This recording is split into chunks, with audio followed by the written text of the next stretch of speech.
लोग आइए इस क्लास में हम लोग इटली के एकीकरण के बारे में पढ़ेंगे। 19वीं सदी के पूर्वार्ध में इटली में 13 राज्य थे। इटली के एकीकरण का जनक जोसेफ मैज़िनी को माना जाता है। मैज़िनी का जन्म जेनेवा में हुआ था। इटली के एकीकरण में सबसे बड़ा बाधक ऑस्ट्रिया था। इटली के एकीकरण में सार्डिनिया पिटमॉन्ट राज्य ने अगुवाई की थी। इटली की समस्या को काउंट काबूल ने अंतर्राष्ट्रीय समस्या बना दिया। इटली के एकीकरण की तलवार गैरिबाल्डी को कहा जाता है। इटली की एकीकरण का श्रेय मैज़िनी, काउंट काबूल और गैरिबाल्डी को जाता है।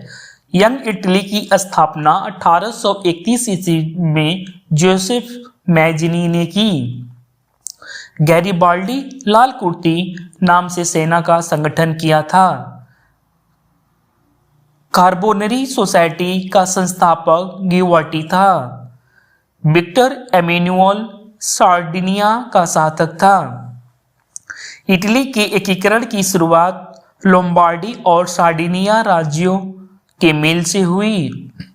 इटली राष्ट्र का जन्म 2 अप्रैल 1860 ईस्वी को माना जाता है। 1871 ईस्वी में रोम को संयुक्त इटली का राजधानी घोषित किया गया। यदि समाज में क्रांति लानी हो तो क्रांति का नेतृत्व नवयुवकों के हाथों में दे दो, यह कथन जोसेफ मैज़िनी का है।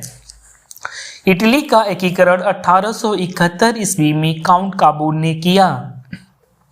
इटली की एकता का जन्मदाता नेपोलियन था।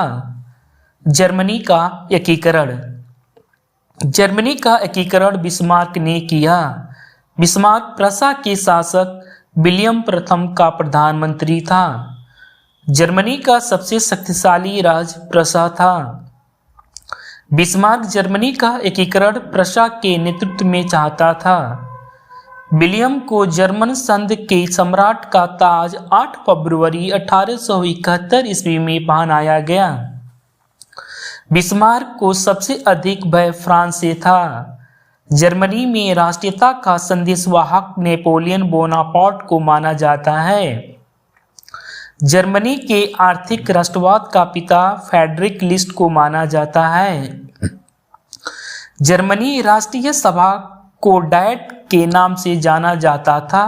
यह फ्रैंकफर्ट में होती थी। 1815 ईस्वी से 1850 ईस्वी के बीच जर्मन साम्राज्य पर ऑस्ट्रिया का आधिपत्य था। ऑस्ट्रिया का चांसलर मेटरनिक था। एकीकृत जर्मन राष्ट्र के निर्माण में राके, बोमर, लसर इत्यादि दार्शनिकों ने महत्वपूर्ण भूमिका निभाई।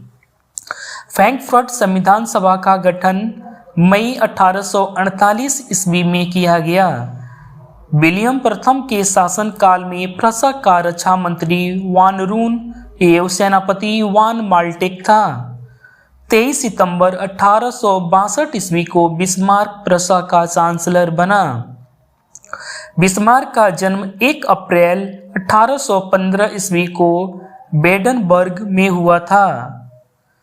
विलियम प्रथम ने बिस्मार्क को बाजीगर कहा था। सेरेजोवा के युद्ध में 1866 ईस्वी में ऑस्ट्रिया ने प्रशा के आगे आत्मसमर्पण कर दिया। 23 अगस्त 1866 ईस्वी के प्राग संधि के तहत ऑस्ट्रिया जर्मनी संघ में शामिल हुए। फ्रांस एवं प्रशा के बीच सेडान का युद्ध 15 जुलाई 1870 ईस्वी को हुआ। नेपोलियन तृतीय ने प्रशा के आगे 1 सितंबर 1870 ईस्वी को आत्मसमर्पण किया। बिस्मार्क ने जर्मनी के सम्राट विलियम प्रथम का राज्याभिषेक वर्साय के राजमहल में किया। फ्रैंकफर्ट की संधि 10 मई 1871 ईस्वी को फ्रांस और प्रशा के बीच हुई।